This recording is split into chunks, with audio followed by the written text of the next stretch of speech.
Madame, Monsieur, bonsoir et merci d'être fidèle à ITV. Ne sois pas déçu si tu perds et ne sois pas fier si tu gagnes.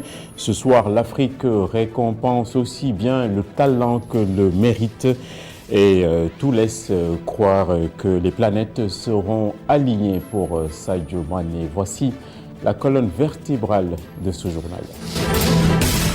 La cérémonie de distinction du meilleur footballeur africain pour 2019 est en cours en Égypte. Les CAF Awards de cette fois-ci génèrent beaucoup d'espérance et de béatitude parmi les Sénégalais. À écouter les médias vernaculaires, les jeux sont déjà faits. Le meilleur devrait nous ressembler.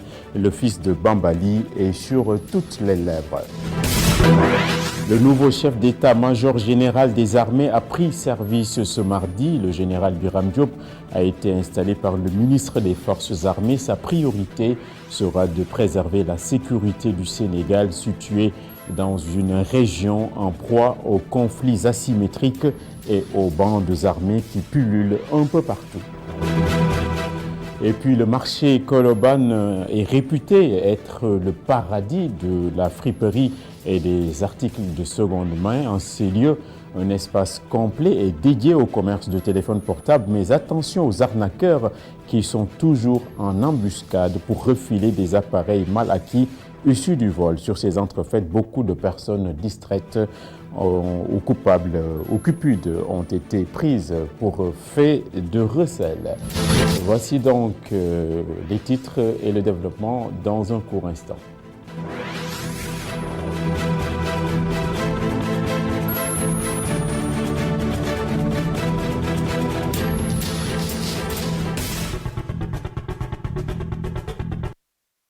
Le football est roi et ça n'a jamais été aussi vrai, même si c'est sur tapis vert, après donc plusieurs éditions successives dans lesquelles il a figuré parmi les finalistes.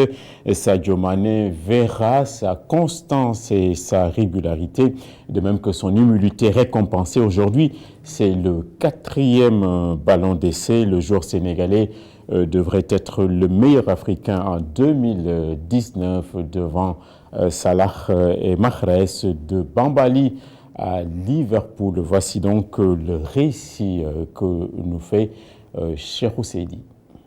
Qui aurait imaginé que Sadio Mané, ce jeune garçon de Bambali qui marchait pieds nus dans la boue pour taper dans la balle, allait devenir 4e meilleur joueur mondial et 1er joueur africain en 2019. Il n'a certainement pas assisté au grand rassemblement de Washington du 28 août 1963 où Martin Luther King prononçait son fameux discours « I have a dream ». Mais ce qui est certain, c'est que le numéro 10 des Lions ne s'est jamais laissé de dire « Yes, I can ». Loin de rêver, il s'est battu bec et ongle pour intégrer le top 5 mondial. Du décollage à l'atterrissage, Niancho a respecté toutes les étapes du trajet. En 4 ans seulement chez les Reds, Sadio a déjà commencé à bouleverser la hiérarchie. Et oui, Sadio Mané, meilleur joueur africain de l'année 2019, le résultat de plusieurs années d'efforts intenses, l'international sénégalais s'est accroché au titre pendant ces 4 dernières éditions. En 2016, lors du sacre de Riyad Mahrez à Abuja, Sadio avait fini à la 3e place derrière Pierre-Emerick Aubameyang. En 2017, il gagne d'une place en occupant la 2e derrière Salah. Il occupe le même rang en 2018 lors de la cérémonie des CAF Awards organisée à Dakar. Des déceptions qui ont servi de motivation au numéro 10 des Lions. Je peux promettre à tous les Sénégalais qu'Inch'Allah, un jour, je gagnerai ce trophée. Chose promise, chose due, Sadio Mané devient le 2e ballon d'or sénégalais derrière El Hadji Diouf qui l'a été à 2 fois de suite. Cette récompense sonne donc comme le fruit d'une saison exceptionnelle réalisée par l'attaquant de 27 ans, meilleur joueur offensif des Reds pendant toute la campagne de la dernière Ligue des Champions, maître à jouer de l'équipe qui est en train de marcher sur la Première Ligue. Co-meilleur buteur du championnat anglais avec 22 réalisations lors de la saison écoulée, Sadio a offert aux Reds le titre de la Supercoupe et la Coupe du Monde des clubs en une saison avant de terminer 7e meilleur buteur européen de 2019 avec 31 buts. Avec le Sénégal, Mané n'a rien demandé mais s'est imposé comme un leader technique incontestable et incontesté. Le Lion a guidé sa sélection jusqu'en finale lors de la Coupe d'Afrique des Nations qu'il a malheureusement perdue face à l'Algérie de son autre concurrent, Riyad Mahrez. Sur le terrain et en dehors, SM10 a gagné l'affection des férus du foot. Cher Ousseidi, oiseau de bon augure, il se peut que l'on ait le verdict donc avant la fin de ce journal. Mais on va prendre dans ce même journal la température à Bambali. C'est le terroir de la pépite sénégalaise où les habitants sont fiers de ce qui arrive au fils prodigue Sadio Mané. Voici le sujet de Seydou Diatta. Sadio a honoré toutes les femmes du monde rural. C'est pourquoi nous ne cessions de prier pour qu'il y ait d'autres Sadio Mané dans la contrée. L'année dernière, il nous a promis le ballon d'or et il est sur le point de réaliser sa promesse.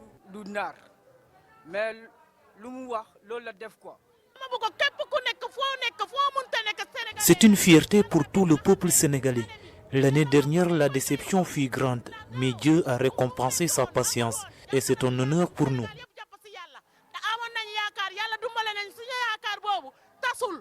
C'est une fierté pour nous, c'est une grande fierté pour nous, nous les fans du club de Sadio Mané, et fierté pour l'Afrique aussi. Il a perdu au Sénégal, il va le récupérer ça en Égypte, devant Salah, devant d'autres joueurs et devant du monde du sport. Il faut compter parce que Sadio a manqué mon kilintati dal. Bel Sadio long. Sadio est devenu le symbole d'une fierté nationale. Il est aimé par tout le peuple sénégalais. Il l'avait raté de justesse la fois passée, mais en bon croyant, il n'a jamais désespéré. Et je vous promets qu'il y aura d'autres Sadio Mané dans la contrée pour assurer la relève.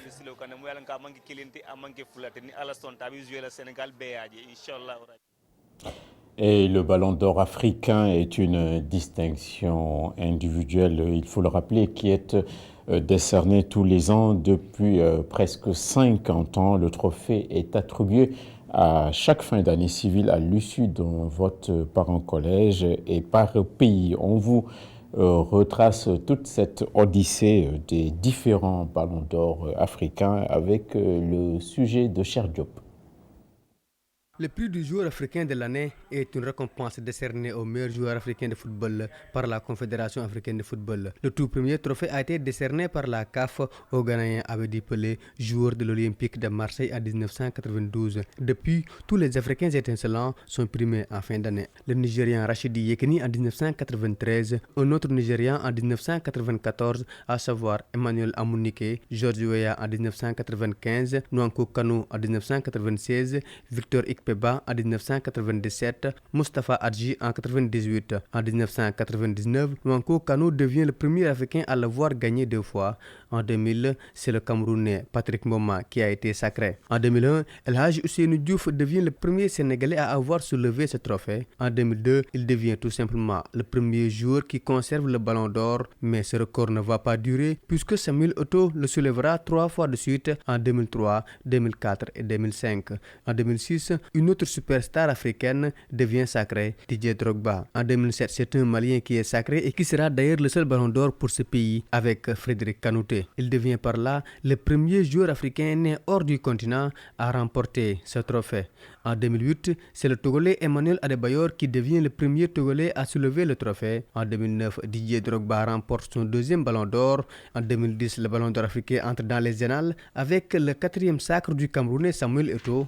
En 2011, 2012, 2013 et 2014, le Ballon d'Or africain portera les couleurs de la Côte d'Ivoire avec un certain Yaya Touré qui bat le record de Samuel Eto'o en devenant sacré 4 fois consécutives. L'année 2015 a été celle du Gabonais Pierre-Emerick Aubameyang. L'Algérien Riyad Mahrez lui soulève le trophée en 2016 et enfin l'Égyptien Mohamed Salah qui a remporté la dernière édition. En 2019, les 2 derniers gagnants, à savoir Salah et Mahrez, sont finalistes accompagnés du Sénégalais Sadio Mané qui est le favori pour cette édition. L'international sénégalais deviendra-t-il le 2e Sénégalais meilleur joueur africain après El Hadji Diouf? Réponse ce 7 janvier. Mais le dictat du football n'empêche pas d'évoquer d'autres sujets d'actualité et ce sera la vigilance à toute épreuve dans un contexte de grande montée des périls. Ce sera aussi l'axe et la priorité du nouveau chef d'état-major général des armées du Sénégal. Le général Birame Diop a été installé ce matin dans ses nouvelles fonctions par le ministre des Forces armées, Maître Sidiki Kaba en l'occurrence, et c'était au camp Djel Diop. Nos reporters armés de caméras et de microphones, Mam Abdougué Kassé et Sidignan, nous répercutent ici le cérémonial. La cérémonie est solennelle. Le ministre des Forces armées a installé le général de corps de l'armée de l'air, Biram Diop, dans ses nouvelles fonctions de chef d'état-major général des armées. Maître Sidiki Kaba l'a interpellé sur la nécessité de préserver la paix face au terrorisme qui a frappé depuis des années à la porte des pays voisins. Il nous faut donc être prêts, c'est-à-dire anticiper et être en capacité d'agir. Nul secret dans ce domaine. Nous devons disposer d'une ressource humaine instruite, entraînée et bien commandée, mais aussi de capacités adaptées et d'équipements spécialisés. Un message reçu 5 sur 5 par le nouveau SEMGA. Le général est bien conscient des défis actuels. Il affirme qu'une de ses priorités majeures est de faire barrage au terrorisme. Le vol qui nous attend ne se fera pas d'emblée sous un ciel clair. Pour le rendre serein, il nous faudra tous ensemble en payer le prix. Pour bien accomplir sa mission, il appelle à la discipline et à l'esprit de sacrifice. La violence aveugle qui plane sur le Sahel, sur fond d'instrumentalisation des identités communautaires, de criminalité organisée et de trafics illicites de toutes sortes, semble narguer les frontières poreuses de nos pays. Cette situation nous interpelle doublement. D'abord sur notre capacité à demeurer un îlot de paix, mais surtout sur notre véritable place dans la recherche et la mise en œuvre de solutions collectives sous-régionales efficientes, conformément à notre tradition diplomatique de paix et de solidarité agissante. Le SEMGA Biram Diop se dit déterminé à renforcer davantage le contrôle dans les frontières en dotant ses troupes davantage d'outils pour mener à bien leur mission.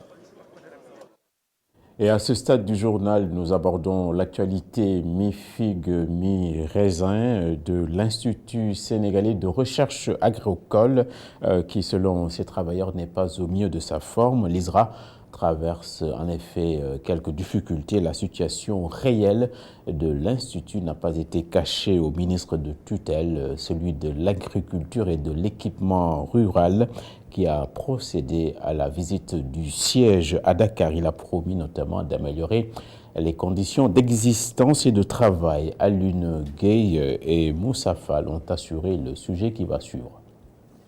Une visite dans les différents coins et recoins de l'Institut sénégalais de recherche agricole. C'est le bananier. Donc voilà. C'est la plus bon. Il y a l'ananas aussi qui est très intéressant, mais jusqu'à présent, on n'a pas encore. Des semences au laboratoire, le ministre de l'Agriculture et de l'Équipement rural salue le travail de l'ISRA. Je suis heureux de constater le dynamisme scientifique de l'ISRA. Ici, nous sommes au laboratoire, dans un laboratoire de mix international du moins, où on rencontre des chercheurs sénégalais, européens, en particulier français, et de la sous-région. Nous avons aussi visité le laboratoire où on a des vitres plans, où les gens produisent des semences de qualité, des semences résistantes. Je pense que l'ISRA, ce n'est pas seulement aussi le ministère de l'Agriculture, c'est un institut qui travaille pour toute l'agriculture au sens large, je veux dire la pêche, l'élevage, tout le secteur primaire. Et donc, c'est avec plaisir que je suis ici. Des problèmes ont été soulevés par les travailleurs et le ministre pense que des solutions seront apportées. l'ISRA a un accord d'établissement. Il y a, par exemple, une volonté des chercheurs, comme ils sont maintenant assujettis aux critères du CAMES, par exemple, d'avoir les mêmes possibilités que, en tout cas, leurs camarades de l'UCAD. Mais j'ai dit aussi ça, il faut réfléchir. Il y a des avantages et des inconvénients. Ce que j'ai dit, c'est qu'on va organiser des journées de réflexion autour de l'ISRA. Et à la suite de ces journées, on va voir ce qui est possible de réviser, tout ce qu'on pourra faire pour améliorer l'environnement de travail des chercheurs de l'ISRA, nous le ferons. Le ministre de l'Agriculture a des axes stratégiques qu'il compte dérouler. L'agriculture, il y a pour moi quelque chose de fondamental, c'est la maîtrise de l'eau, parce que nous avons vu maintenant le caractère chaotique des hivernages. Donc nous devons aller vers une maîtrise, à défaut d'être totale, mais en tout cas substantielle, pour permettre à notre agriculture de ne pas dépendre des aléas climatiques. Ensuite, j'ai dit que pour être résilient, avoir une agriculture durable, diversifiée, il faut une bonne recherche. Donc effectivement, nous allons travailler pour développer davantage notre recherche agricole. Cet établissement public à caractère scientifique a été créé en 1974 pour concevoir, organiser et mener à bien toutes les recherches relatives au secteur rural au Sénégal. Un accord a été signé entre le ministère et l'ISRA. On évoque la vie des collectivités territoriales avec Simbandi Balante dans le département de Goudomp qu'on a vu hier dans ce journal annoncer l'avènement d'un cimetière mixte qui a aussi procédé au vote de son budget annuel. C'est un peu plus de 200 millions de francs. Le conseil municipal a prévu d'orienter ses investissements vers l'adduction en eau, l'extension du réseau électrique ainsi que la protection de la nature. Seydou Diatta. Ça y est, le budget de la commune de Simbandi Balante pour l'exercice 2020 est voté et s'établit comme suite. Oui, le budget est arrêté cette année au montant donc de 208 699 920 francs. Au titre donc des dépenses d'investissement, nous avons prévu donc un budget donc de fonctionnement de 120 904 060 francs. Et au titre donc des fonctionnements, on a prévu 87 795 860 francs. Donc ce qui va nous permettre quand même d'améliorer en tout cas les conditions de vie de nos populations. Et parmi les projets retenus, il y a la question de l'eau, la construction de la maternité de Safan, la construction de salles de classe, mais surtout aussi les travaux d'exécution des deux principales rues du village de Simbandi Balante, qui est chef-lieu de commune, et que des villages vraiment comme Amdalay, que le village de Tchan, et en même temps aussi le village de Terembas, que ces villages-là soient électrifiés vraiment le plus rapidement possible. Le maire et le conseil municipal veulent à tout prix combler le retard accusé dans la prise en charge de certains besoins souvent à l'origine de la pression sociale, ce qui peut-être justifie la parfaite entente autour de la feuille de route élaborée par le maire et ses techniciens après consultation des populations à la base.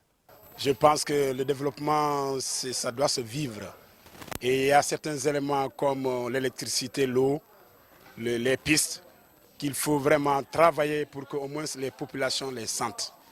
C'est pourquoi j'ai demandé au maire de revoir à la hausse la prévision pour ce qui concerne l'adduction d'eau, d'augmenter le montant prévu pour l'extension en électricité. On dit que l'environnement est une compétence transférée aux collectivités locales. Avec toutes les politiques qui sont menées dans l'environnement, qu'est-ce qui a été fait concrètement au niveau des localités? Le budget qui a été accordé au reboisement était très faible. C'est pourquoi on a jugé nécessaire de rehausser le budget afin que la municipalité puisse accompagner les populations au niveau des reboisements. À partir du mois de mars, tous les puits tarissent. Donc, comme on a la chance d'avoir un château d'eau ici à Simbandi qui peut alimenter notre commune, je veux qu'il nous fasse circuler l'eau dans tous les villages. Cette année, le Fast Track semble être mis en exergue avec la mise à la disposition des fonds de dotation aux collectivités locales plutôt que d'habitude. Une innovation saluée par la presque totalité des maires. La vie n'est pas non plus tout à fait rose dans la commune de Fimela. C'est à Fatick qui reste donc confrontée à des problématiques, avec des problématiques d'eau qu'elle n'arrive pas du tout à résorber. Selon le maire, la situation est intenable pour la population et l'édile demande aussi la mise en œuvre de nouvelles infrastructures routières pour améliorer sur place la mobilité. Nous allons l'entendre, il est au micro de Alioune Kane. Il y a des villages qui ne sont pas encore électrifiés et je pense que sous peu de temps, ces villages vont être électrifiés. Il y a également le pont de Simal. Simal étant un village historique Alors, le président en personne, il a rassuré les populations de Simal que le pont sera réalisé. Et jusqu'à présent, quand même, ça tarde à venir. Mais vous savez également, nous venons de quitter une année électorale. Il y a en fait parfois des lenteurs. Par rapport à l'eau également, nous bénéficions de l'eau de notre endossement palmarin. Au début, en fait, on n'avait pas eu de problème. Parce que ça se limitait jusqu'à Fimela, mais pas dans les îles. Mais maintenant, quand on a augmenté le réseau jusqu'à Niodior, Dionewar, Bassoul, ouais, le diamètre des tuyaux ne peut pas contenir la pression. Alors, d'après une étude également des éléments de l'hydraulique, il faut d'abord augmenter le diamètre pour qu'on puisse avoir de l'eau 24 heures sur 24. Et dans cette même zone, l'insularité n'est pas une fatalité. Les femmes de Niodior nous en donnent effectivement la preuve. Les activités génératrices de revenus qu'elles mènent leur permettent de faire de belles économies, même si les braves dames ont pointé le manque de soutien venant des pouvoirs publics. On voit le sujet d'Alioune Kane. Sur l'île de Niodior, des femmes très dynamiques qui s'activent dans le commerce, le maraîchage, la couture, entre autres. Elles ont initié le concept Calebasse de l'émergence il y a 3 ans avec un investissement initial sous forme de prêt contracté auprès d'une banque. Les femmes de Niodior se retrouvent avec une quarantaine de millions comme bénéfice. Ce qu'il y a à préciser, c'est qu'avec ces 2 millions, on est parvenu à épargner beaucoup d'argent. Les bénéfices qu'on avait, on ne les utilisait pas, mais on les gardait. C'est ce qui nous a permis d'en arriver à 46 millions de francs CFA. Et c'est important parce que les femmes n'avaient pas cette culture d'épargne. Quand elles ont besoin d'argent, elles retirent une somme de la caisse. Après, elles remboursent. Je lance un appel aux autorités pour qu'elles nous viennent en aide. On en a vraiment besoin.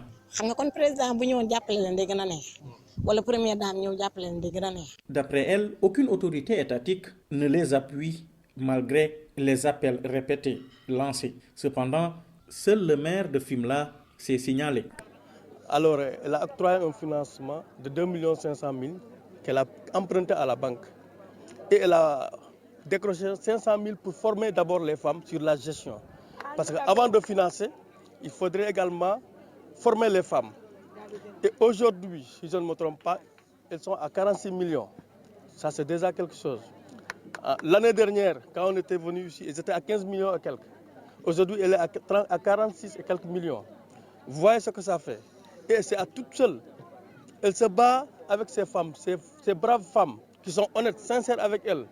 Et c'est pourquoi moi, je suis très content de venir à chaque fois présider cette cérémonie. D'après l'édile de Fimela, ces femmes devraient être soutenues par les décideurs politiques. Et toujours dans le social, la Fédération nationale des boulangers du Sénégal est en colère. Selon son président, le secteur est dans une situation apocalyptique, accentuée par la récente augmentation du prix de l'électricité ainsi que la revalorisation des salaires dans le privé. Amadou Gueye et ses camarades ont regretté que leurs revendications ne soient pas satisfaites et ils promettent de franchir un nouveau palier dans la lutte. Nous l'écoutons, il est au micro de Baba Ndiaye et Sidignan. Nous avons appliqué la vérité des prix sur la farine, c'est acté. Nous avons validé un projet de décret et d'arrêté pour le président de la République. Pas encore. Et surtout, ils n'ont pas validé la vérité des prix pour le pain, là où ils ont accepté de valider la vérité des prix pour la Senelec. D'ici 3 mois, les boulangeries vont sentir. Il faut comprendre que nous sommes dans un secteur où nous travaillons la nuit. Nous utilisons beaucoup l'électricité.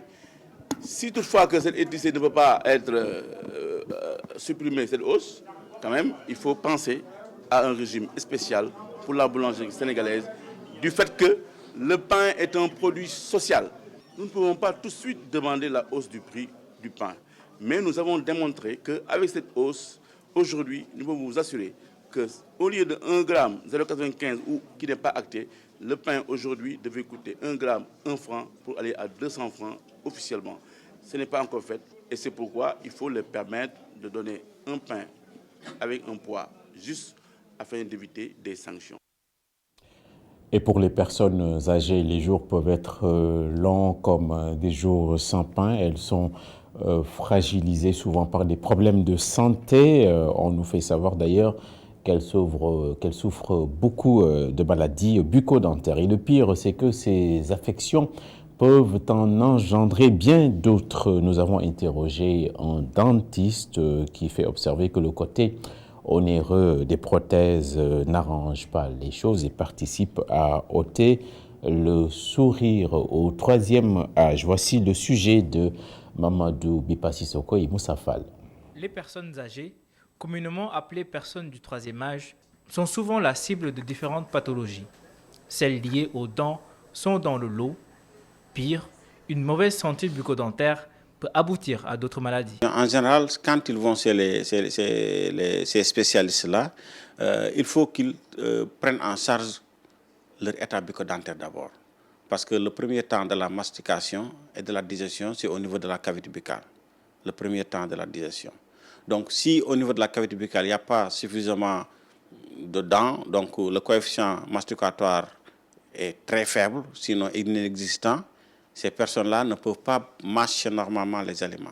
Donc, ils les avalent, donc ce qui est à l'origine des constipations souvent très fréquentes chez ces personnes-là.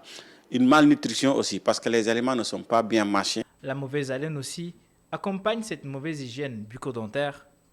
À en croire le docteur Cherjei, mais elle peut avoir aussi d'autres provenances. C'est des personnes souvent qui portent des prothèses dentaires amovibles ou bien même fixées, ça peut arriver, mais la plupart, c'est des personnes amovibles. C'est des prothèses dentaires amovibles.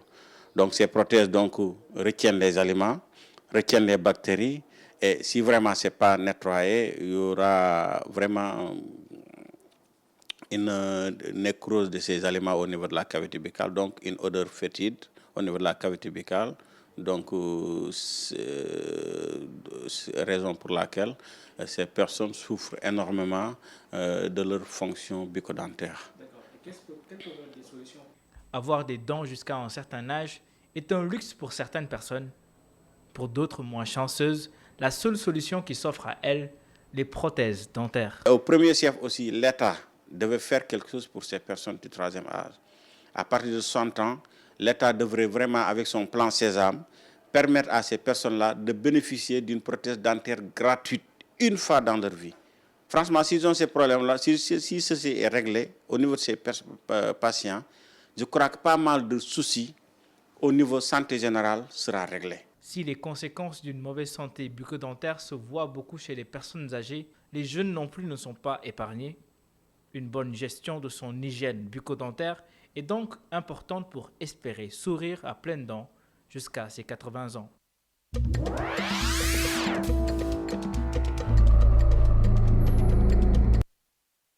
Et le monde est dans les yeux de celui qui le regarde. Les actualités internationales sont ce soir prises en charge et commentées par Chersal. Au moins 11 détenus sont morts depuis le début de l'année dans la plus importante prison de Kinshasa en raison d'une rupture des stocks en nourriture et en médicaments, a-t-on appris de sources pénitentiaires et humanitaires. Depuis le 1er janvier, nous avons enregistré 11 morts. Les 3 derniers sont décédés hier lundi parce qu'il n'y avait pas de médicaments pour les soigner et leur famille n'avait pas de moyens, a déclaré un responsable de la prison centrale de Makala à Kinshasa sous couvert d'anonymat. Depuis octobre, l'État n'a plus décaissé de fonds pour ravitailler la prison en médicaments et en nourriture, a-t-il ajouté. La prison de Makala et presque toutes les prisons du pays ne sont plus approvisionnées en nourriture et en médicaments, a déploré Emmanuel Kohl, responsable d'une organisation congolaise active dans les milieux carcéraux de la République démocratique du Congo.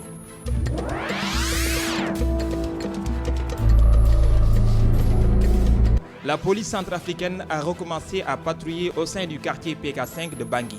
20 mois après avoir été chassée de ce quartier tenu jusqu'à fin décembre par des groupes armés. Des éléments des forces de sécurité intérieure sillonnent les artères commerçantes du PK5 depuis une semaine, a indiqué Oumar Senoussi, le président du comité de crise de ce quartier. Ils sont accompagnés des éléments de la mission des Nations Unies en Centrafrique, MINUSCA, une opération de maintien de la paix lancée en 2014 dans ce pays, où 70% du territoire est contrôlé par des groupes armés. Le PK5 est en proie à des violences sporadiques depuis 2014. C'est dans ce quartier commerçant que s'étaient réfugiés de nombreux musulmans de Bangui après les affrontements entre rebelles de la Zeleka et groupes anti-Baleka qui avaient fait rage dans la capitale après la chute du président François Bougégé en 2013.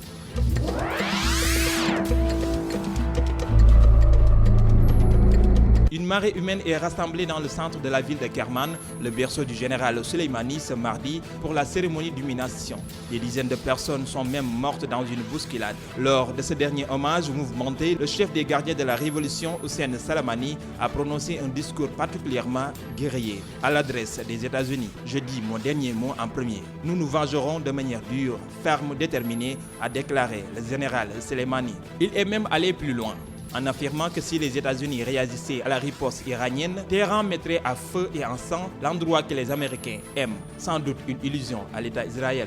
En réponse à l'assassinat ciblé du général Soleimani, le Parlement iranien a adopté une loi qui qualifie de terroristes tous les commandants et responsables du Pentagone. Les députés ont également décidé d'attribuer 200 millions d'euros à la force Al-Khoud des gardiens de la révolution que dirigeait le général Soleimani pour renforcer ses capacités. Au niveau diplomatique, les tensions sont extrêmement fortes également. Washington a refusé d'accorder un visa au ministre iranien des Affaires étrangères qui devait se rendre à New York mercredi pour une réunion du Conseil de sécurité des Nations Unies.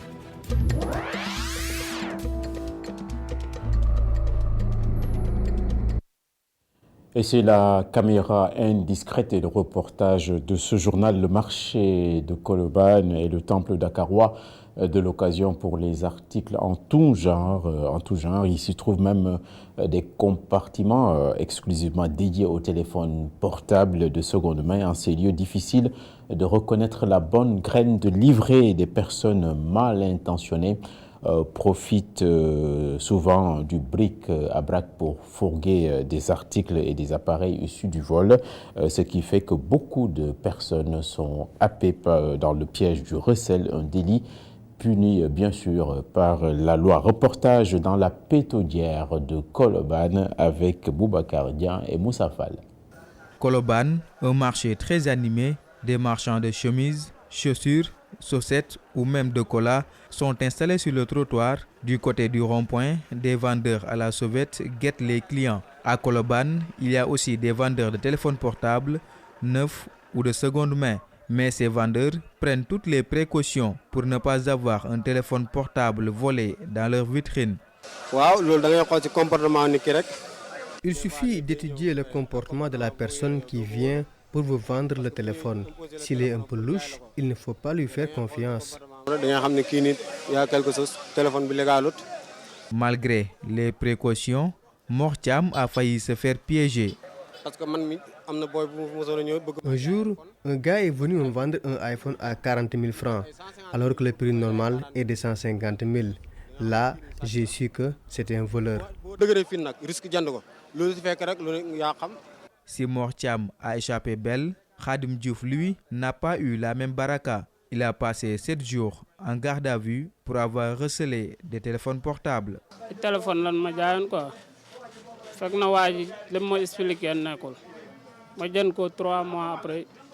Quelqu'un m'avait revendu des téléphones portables et 3 mois après, la police de Thiès m'avait appelé. Souvent, quand vous êtes pris dans ces situations, ils mettent tout sur votre dos. Heureusement, le voleur a été trouvé, avec la grâce de Dieu, bien sûr.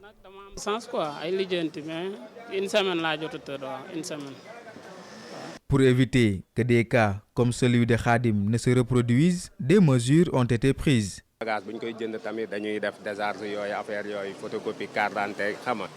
Avant de racheter un téléphone, nous faisons une décharge. Nous demandons la carte d'identité de la personne pour être dans la légalité.